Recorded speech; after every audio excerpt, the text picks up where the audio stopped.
Hey, so this is episode 12 of the Getting to Ramen podcast. And as you may have noticed, I've got my sexy radio voice. Hello. Whoa. Okay. I've got a cold, and so does the rest of my family, which is awesome. But today I will be sharing with you a conversation I had with Matt Wensing of SimSAS. And initially, the plan was to talk about SimSAS in this conversation, but we got into some really, really interesting stuff. So let's get into it. I hope you enjoy it. What time do you usually start? My alarm went off this morning at 4:53, I think, something random like that. I just picked kind of a random number just before 5. Have you always been that early of a starter, or? Like, obviously I went through the teenage years of being a night owl and thinking that was the coolest thing. But then once I had kids, maybe it was true that I could do either. But I remember for the entire time I was building my last company, I just found this really awesome productivity at like as early in the morning as possible. And I had an infant basically. So like, what time do you get to work? First of all, you work whenever you can, but second of all, like once they fall asleep, like 4, 5, 6 a.m. is kind of a wonderful window compared to like 10, 11, 12 or whatever, any other time of day. So I would usually code for 2 to 3 hours per morning from 5 to 8. I've been doing that for probably 10 years or more. So that's except for when I wasn't coding, but yes, as long as I'm coding, that's my preferred schedule.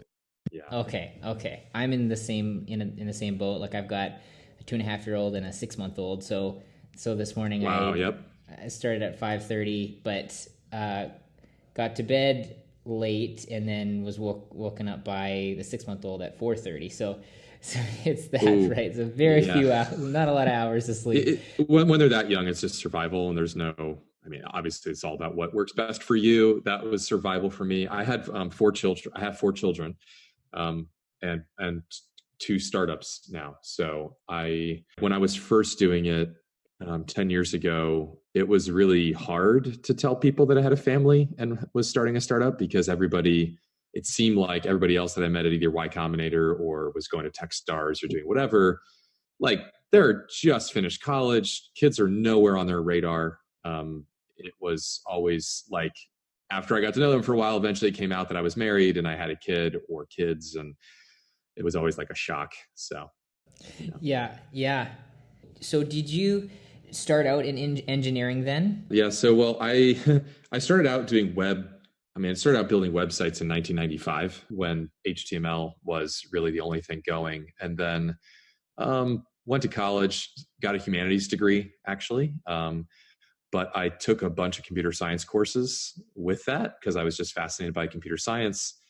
And when I graduated, I kind of had this ability to go either way. And my first job was a web design job, but I just got really drawn into the development side when I realized just like how much more creative ability I would have if I coded, not just if I made front ends look good or did the design work, but like if I can control the data that I have available to me on the screen, I will be able to do pretty much anything I want to.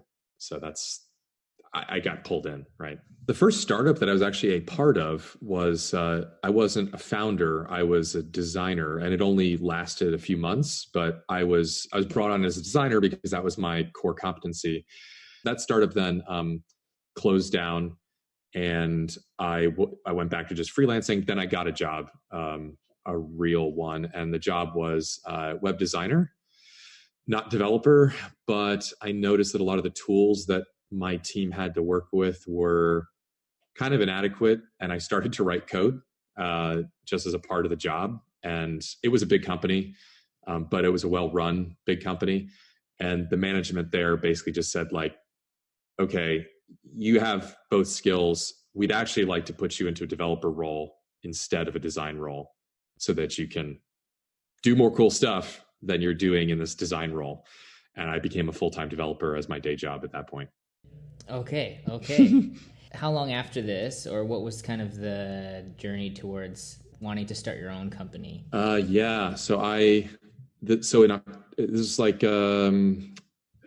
late summer of 2004 that I was working at this design in this design role full time before I became a developer. Um, and yeah, I was itching to do something. I found Paul Graham's Hackers and Painters book, I think in '05, um, if not '04. Basically, as soon as it was published, I grabbed it off the bookshelf and said, "Okay, I feel like I'm a hacker and a painter. This is really cool. What is this?" And like, I learned, I read that and I said, "Okay, I got to do something entrepreneurial." And I love, but I actually I had a great job. So the weird thing was is I wasn't unhappy in my job. I just wanted my own, I wanted my own thing. And I had tons of energy, was like 20, 23 years old. So 15 years ago, I mean, more energy than I have now.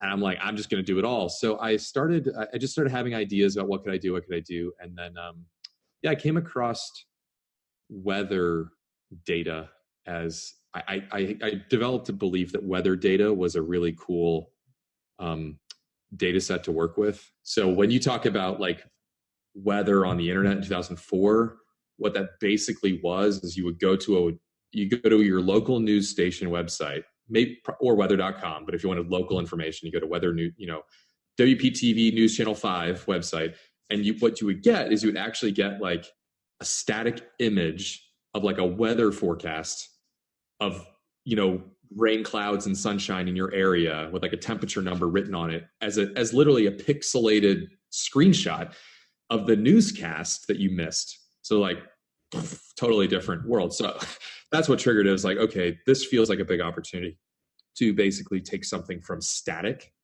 to interactive. And that was the genesis of that idea. So then at what point did you decide to try and make this a product? It started out about hurricanes, and hurricanes are very map centric. So you always want to see a hurricane on a map. You don't want to just see a bullet point list of like the latitude longitude position of a hurricane. Like you want to see a dot on a map. So as soon as I had to go from like an XML file, which is literally what I was publishing at the time, it was like an RSS feed, right, of data. As soon as I wanted to go from that to like, I want to see where this hurricane is, I basically, I knew I had to create a mapping client. And there were no interactive mapping clients at the time. So, like I said, MapQuest was not interactive. There's no interactive mapping client. Wow. So Ajax was just getting invented. So I saw Google Earth. Google Earth came out first as Keyhole. And I don't remember back then, but like when Google Earth came out and people could, like, you had to download the software and run it on your desktop. But once you had that experience of like zooming into a map and out and moving around and like spinning the globe, it was like, I mean, for me, it literally like it kind of changed my professional life of like, I want to create stuff like this. Like this is what I want to make. Like this beautiful combination of like interactivity, data, exploration. I just had this realization, like, I want to create something like this. So I was like, well, what if I created like the weather tracking version of a Google Earth application? Like, could I basically put weather on a Google Earth like application, which would be even better, right? Because then you're like, I'm like, just the imagery of like the storms and the weather and all. Like, if I could do that, I'd feel. I mean, it's kind of it's a godlike thing. It's like you get to suddenly like look at this world of like, how amazing that is. So I got really, really excited about the vision of it, and I said, I'm going to build that. But a couple of problems. One is Google Maps didn't even exist yet. So like nobody had done this in a web view, right? And then Google Maps got launched right after I started building mine, and I noticed how they were doing the tiling. And I asked my friend, the same one I had the server from, like, dude, Isaac Yitzhak, I was like, how are they doing that tiling thing? Like where it just brings the tiles up onto the screen. He's like, oh, that's an Ajax call. Let me show you how that works. I was like, oh. And so I was like, okay, that's cool. So I once I knew how to do the tiling, I set off to build my own interactive weather mapping application from scratch. And I did. So it took me 2 years to build, but I spent like 3 hours a day for 2 years building my own weather mapping application that was fully interactive, zoom in and out, pan, clouds, severe weather, hurricane tracks, forecast models, interactive movies, like everything from scratch. And Wow. I mean, that's a pretty intense first product to try and tackle. Like, like, it was the vision, man. It was the oh vision. yeah. Actually, I still have a tennis ball. This is a baseball, but like I still have a tennis ball somewhere in this house, and I moved like 6 times since then. Where I was like drawing I would draw the latitude longitude. I had to learn about map projections, which was not, I was not a cartographer, but so I was like, how do I basically do map projections? How do I, and so it's funny, like my original goal was to do a 3D version. So I actually was trying to draw 3D Earth inside a web app. I spent about 6 months trying to do that. I was doing all kinds of crazy trigonometry inside this Flash application, actually, and eventually gave up and said, "Fine, I'll settle for a 2D version." Well, once I settled for 2D, like it was at that point it was easy. Like, now it's just basic geometry. It was easy. So it ended up being like 65,000 lines of action script. Wow, man. And so did you have a real interest in math uh, prior to, or did you do advanced math in school, or was it just this is just learning as you go? So that's, it's funny. Like I am not an anything. Like I love learning about everything. There is no subject on earth that I will not have a 1 hour conversation with somebody about. I get obsessed with things and I go really, really, really deep. So when it comes to something as generic as math, like I mean, I'll be honest, like I was a straight A student in school, one of those valedictorian kids, had to go to the best college I could get into, all of that. And I thought I was good at math. But then I went to college and I met like real math nerds, like mathlete nerds. And it was so discouraging because here I was like thinking I was good at, I'm good at math. And then I met a friend who's like, his mom got a PhD from Caltech. His dad got a PhD from Ohio State. He's taking like discrete math in high school, and doing linear algebra his first year in college. And here I am like struggling with honors calculus, right? So like, so yeah, I felt really dumb. And I suddenly realized, like, as a part of my journey, I am not a math. I'm not, apparently I'm not that, like whatever he is, like I'm not that. I'm never going to be that good at that. And same thing with computer science, man, like development.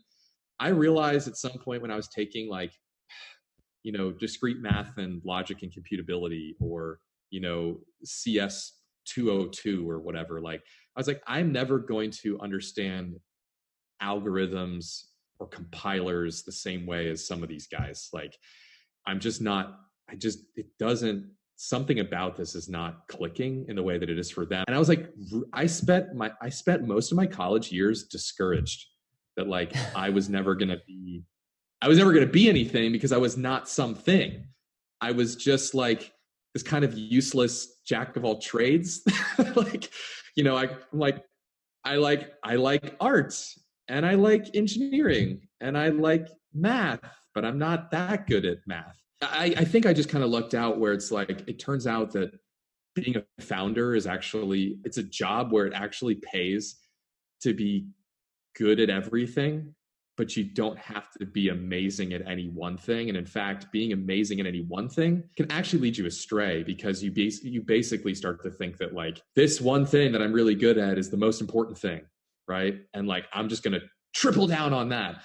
Well, then you end up like being a salesman that doesn't have a good product, or you end up being an engineer that people don't actually want to use your stuff. Or I'm glad entrepreneurship found me because I was able to suddenly use all of this breadth, as opposed to like, I'm not going to beat out that guy for a job at Google, like not as an engineer, right? Like, I'm just not the best. That's really encouraging to hear. I think like for myself, and I think it's probably more common amongst people that are entrepreneurial. you kind of have this wide range of things that you're interested in or that you're good at, but not, Yeah. you don't have this, I've heard it referred to as like a deep T where there's just this thing that you go really deep on. Yeah. So maybe have you seen the chart, which is like it's the journey of acquiring knowledge in a domain, and it's like the amount of knowledge you actually have, the amount of knowledge you think you have, and then the amount of knowledge that you don't have. And if you graph all Okay. three of those, it's really interesting. Every time you enter a new space, let's say photography, right? As soon as you get into photography, you don't know anything and you don't know anything. And therefore, you know that you don't know anything as well. So you're all at zero, right? Well, amateur photographers are kind of the worst in some sense because they know a little bit.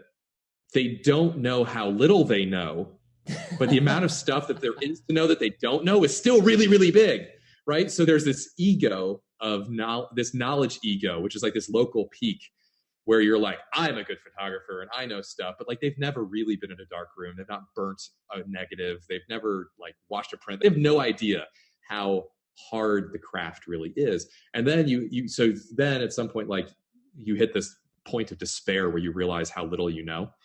And you still only know incrementally more than you used to, but the awareness, if you're lucky enough to cross this threshold, you suddenly enter this zone of like, you get mentors, you hang around experts, you go to meetups. That's a good breakthrough, right? Because that breakthrough sets you up to like start proceeding through the rest of the journey if you can be humble about it, which is like, oh, but there's so much more to know now. And like, now I know what to learn. And I guess my point in all that is to say, I think the danger with a generalist is if you haven't crossed that threshold in a number of areas, you are naive, but you don't know you're naive, and you make a ton of mistakes because you overestimate your skill set, you overestimate your knowledge and whatever. So I would recommend, if you're a generalist, go get around specialists who can like humble you and show you how little you know, and then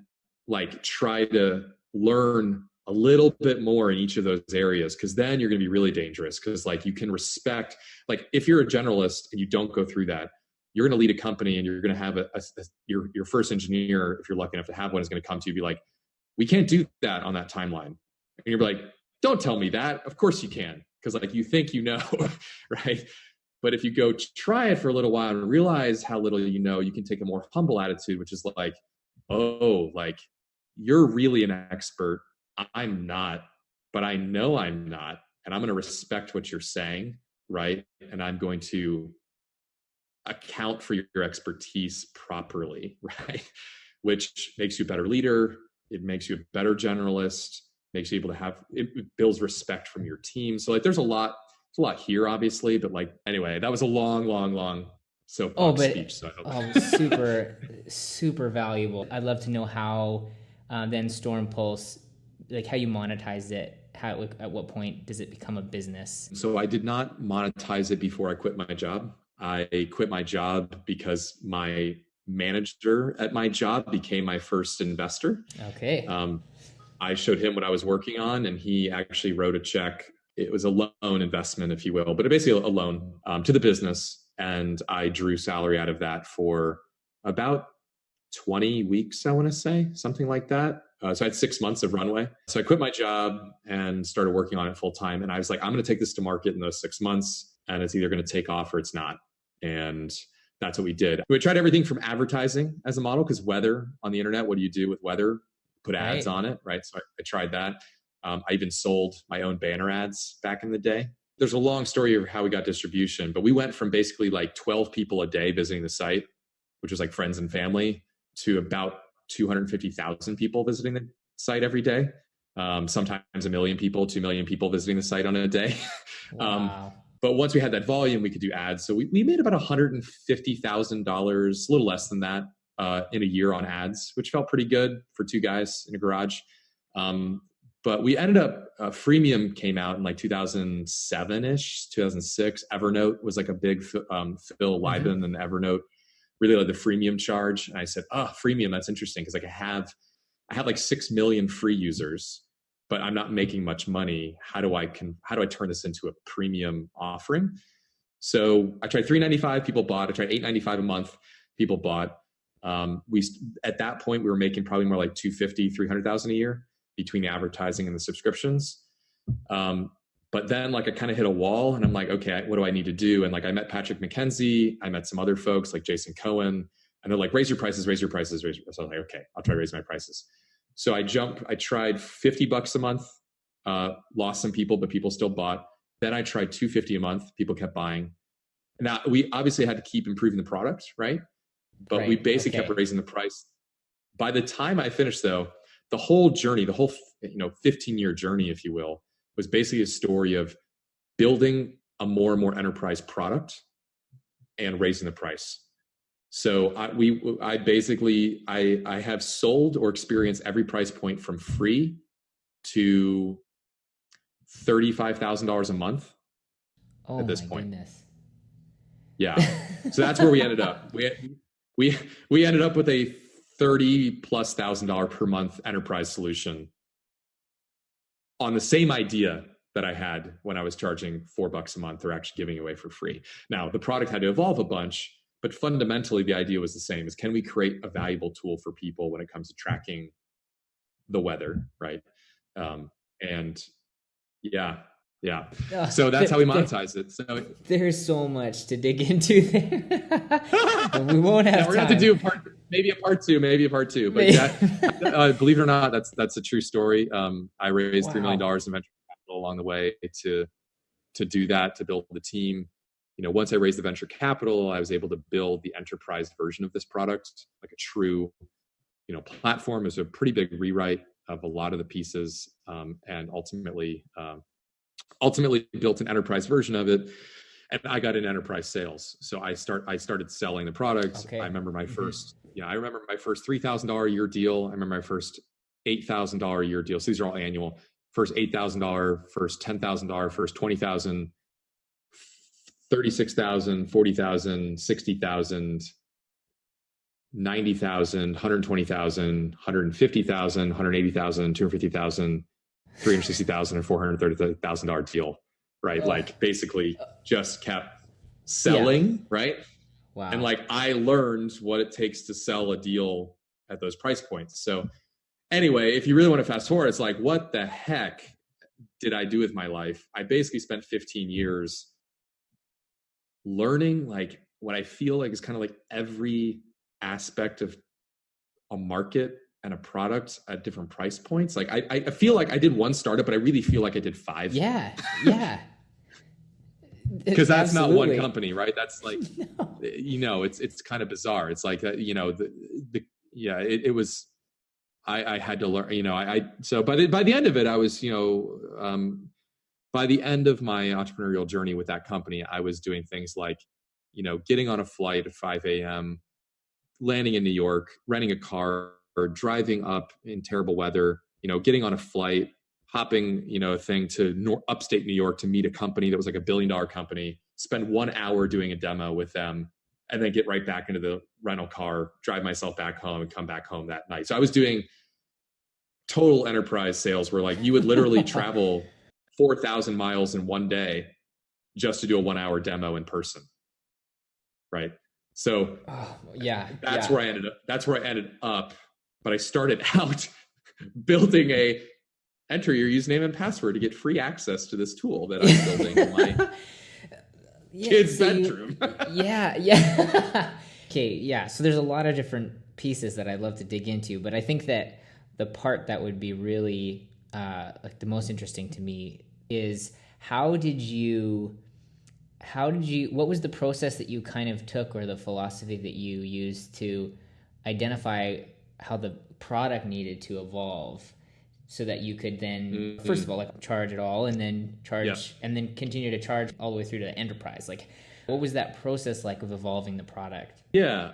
Well, it really was, first it was myself and some personas that I'd written down because nobody was using it.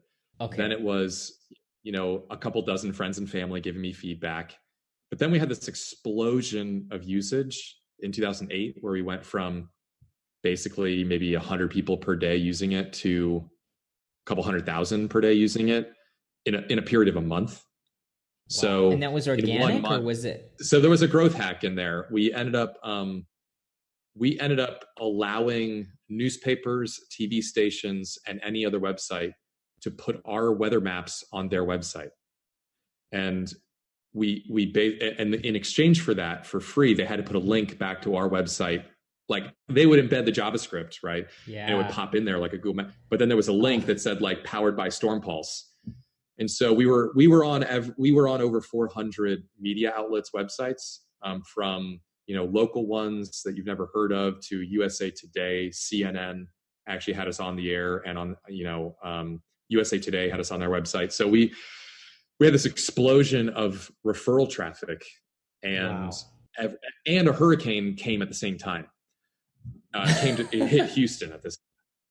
So Wow. our traffic just doubled. So I remember the days of worrying about like, are the server's going to melt down? Like, what the heck is going on here? Because our traffic literally doubled every day, from that number of like 100 to 2 million visitors in a single day. How long does it take to get from 100 to 2 million? It's like, well, 2 to the power of 30 or something like it. It's not, it doesn't take long. If you're doubling every day, it literally does not take long. And that's basically, I've got a graph that like does this. Once we hit that number, we kind of just stayed. Now it dropped off. Once a hurricane went away, we dropped off, but there was now 2 million new people who knew about this amazing weather website. And like 10% of them stick around every day. Like they did not want to leave. Like they just kept coming back. So now I had 200,000 regular, monthly active users to talk to. And some of them were me and you, some of them were fishermen, some of them were, retired people, but some of them were the military, some of them were, airlines, some of them were global companies, some of them were NASA, some of them were the White House, some of them were the Air Force, the Pentagon. Like, So how did you reach out to them, like to start conversations? I had all their email addresses because they were registering a free account, or signing up for the cheap version. And so I just started emailing them out of the blue, like, hey, I noticed your email address in my list here. Would you mind a short conversation? So I think I interviewed 50 to 100 different kinds of types of jobs and people and professions, and said, why do you use the site? What do you like about it? What else could it do for you? And took like 2 weeks or 3 weeks or whatever. But like, and this would happen, right? I would also get tons, like we had our email address at the bottom. We had millions of people. So we would get unsolicited emails constantly from people saying like, do this, do that, do the other thing. So we had a fire hose of feedback at that point to work with. So basically, to cut it shorter, the higher price points was every time I listened to a person that worked at a $1 billion company, I was able to charge more money. Whenever I listened to a person that was like retired, it was great. It made the product more usable, but like there was no higher price points there. It was just like, it made it easier, better, whatever. And everybody appreciates that, by the way. It's not like the person at the $1 billion company wants a hard to use product. But as far as the pricing is concerned, if I did the thing that the guy at the $1 billion company wanted me to do, I could double the price, right? And that's what we did basically. So I started listening to like, what does ExxonMobil want? What does BP want? What does the military want? What does, United States Steel Corporation in Pittsburgh want, right? Like when I started listening to those guys, I could charge more money. And that's basically what we did. So I got pulled into enterprise deals because our users were enterprise users, logging in at their work, right? And I would get emails from like people in the military saying, hey, we just gave a briefing here at NASA and we put your site up on the big screen, and like we're using your stuff to talk through like shuttle recovery, whatever. I mean, I've got stories that go on forever. Like, this is true. And I still have the Gmail address to prove it, but like I was living in an alternate universe for a while. I took all that feedback, and we lost a lot of those users as I kept raising the prices.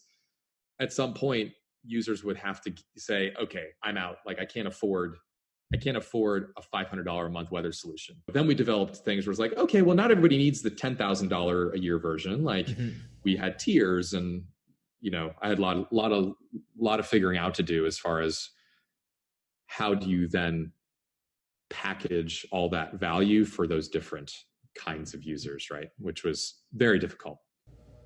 Right. So when people say talk to customers, this is like, man, and Oh yeah. it's and like I know that Box did this very intentionally, where they had a free version of the product so that they could get into these enterprise companies where the employees were using it, and then enough Mm-hmm. people used it that then the company would go, okay, everyone's using this anyways. Like let's just get Right. the enterprise version. But Yep. you kind of followed the customer feedback into this. Uh, like, was it very Yeah. intentional, or was it kind of like you just like taking it as you go and? No, nothing. No, with my first startup, nothing was intentional because I had no idea what I was doing. I had no idea what I was doing. Steve Blank hadn't written customer for That's the Epiphany yet. Eric Ries hadn't written Lean Startup yet. Dave McClure hadn't come up with R yet. Paul Graham just started writing his essays. So everything was new. Like there was no script or way of doing this stuff. It was just build something people want and figure it out.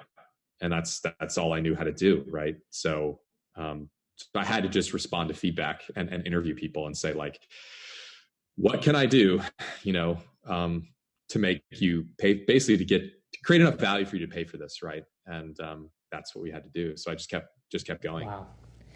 Okay, so you're talking to customers.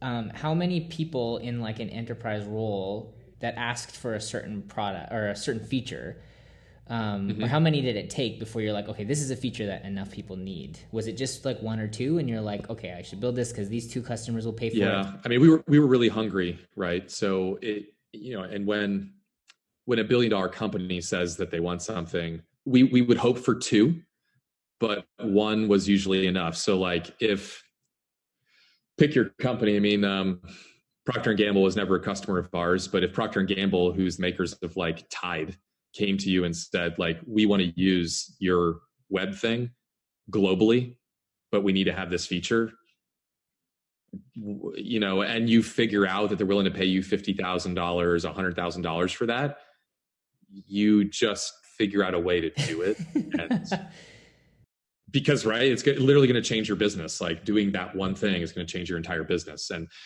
it's going to take a month or 2 months or 3 months to do. And you're going to have to focus a person on it. But then what the game you're playing with enterprise is always like, how do we make sure that this is not custom code? How do we make sure that we can reuse whatever this is for everybody else? Right, So what I right. what I would do is I would take that buying signal and say, cool, I'm happy that you're willing to pay for this. I'm going to go talk to my team and come back, and we would have conversations like, cool, Procter and Gamble, wants this. They're willing to pay for it.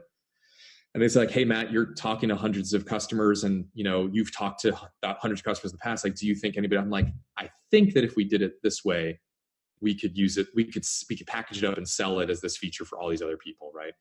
And actually, our last big moment of this was when we got into logistics. So when we got into logistics, we actually had. Do you remember when it got? Do you remember when it got really, really, really cold for the first time in the United States in like 2014, 2013? Like they called it the polar vortex, but basically like Chicago turned into like the planet Hoth for the entire winter. It was like minus 20 degrees for like a long period. Anyway, that storm caused major, major problems for a bunch of massive companies in the United States. And when that happened, a lot of them knew about us, and a lot of them knew that we had technology that was Wow. really cool and could do some really cool stuff for them. And what they all had in common was they all drove trucks or hired logistical operations, like they were all transportation related. It's like you cannot transport stuff when it's negative 10 degrees outside, right? For days and days and days and days and days. So we had $4 billion companies all call us up within a 3-month period and say, if you can solve the weather when it comes to logistics, we'll pay you X. And X was like a big number, Wow. right? So we actually pivoted the whole company from Stormpulse to what we call RiskPulse. And we actually changed everything to be about logistics. So suddenly, yeah, it's one thing to get the weather, but like we're going to basically solve this really complicated problem of like if you're shipping a truck full of, beer or mayonnaise or something else delicious down the road, and a storm's coming, like we're going to tell you if your truck's going to be late or not, and we're going to tell you if you need to do something different or not. So we made it a logistics company at that point, because we had feedback from like $4 billion companies. Now, what happened? Nature took care of the consolidation part for us, right? Like it basically said, like, I'm going to enter the scene, and when I do, like everybody's going to have the same problem at the same time, and that allowed us to finally kind of bundle together demand so that we could just focus on one thing for like a nice group of customers. So we started out with 5 enterprise customers for that business, and then kept growing it. Right. So now over 400 companies use that solution. Wow. But we started with 5. And so then Stormpulse, was it still running as a separate product, or you shut that down? It was still running as a separate product. Yeah. We did not really shut it. It took, over the course of years, we shut it down. And we still had subscribers for it. So the subscribers kept their subscriptions. We shut down the free version. We shut down the consumer version. All that stuff went away, and we just focused on, basically logistical problems. Okay. Man. Yeah. Okay. That's awesome. Okay. So, this thing is growing. It's very successful. Why, and at what point did you decide, okay, I'm going to go start something new? I'm going to start SimSaaS. Yeah, that's a great question. I got to the point where I was doing a lot of enterprise sales, and I got to the point where I realized, like, I'm good at enterprise sales, frankly, but it's very draining. Like, to be honest, it's very draining. Like, I don't get energized by it. I get emptied by it. And doing that for 6 years just took a personal toll on me that was like, I just don't want to do this anymore. Right. And so it was very difficult because, like, as a CEO of that company, you have to sell, like, it's not optional. And so I basically realized, like, I need to find somebody else to do this job because, back to the family, like, my family's growing up. At this point, my daughter, who was 1 when I started this idea, is now 14. So if I want to spend time with my daughter before she goes to college, like, I need to stop traveling as much. I need to stop working as much hours, right? And I need to be home, and I need to change things around somehow. And that's really what kind of crystallized for me, was really on a personal level. I'm happy to continue this. I have to run and take someone lunch who will be very sad if I don't. So do you want to pick this up again? And yeah, no, that's totally fine. I really appreciate it. Okay. Yeah, no problem, man. I'll talk to you again soon. Okay. All right. So that was my conversation with Matt Wensing. I hope you got as much out of it as I did. I've already re-listened to it a couple of times, and stuff keeps popping out. I'm going to release a second part to this in a couple of weeks where we talk about SimSaaS and his experience at Tiny Seed. But make sure that you check out simsaas.co and follow Matt on Twitter. It's at Matt Wensing. And last but not least, make sure that you check out Matt's podcast, Out of Beta. Finally, I would love to get your feedback on the podcast. You can tweet at me at Getting to Ramen, or DM me. Have a good one. Peace and love. Stay golden, pony boy. That's a reference from an 80s movie, just so that no one was offended by that.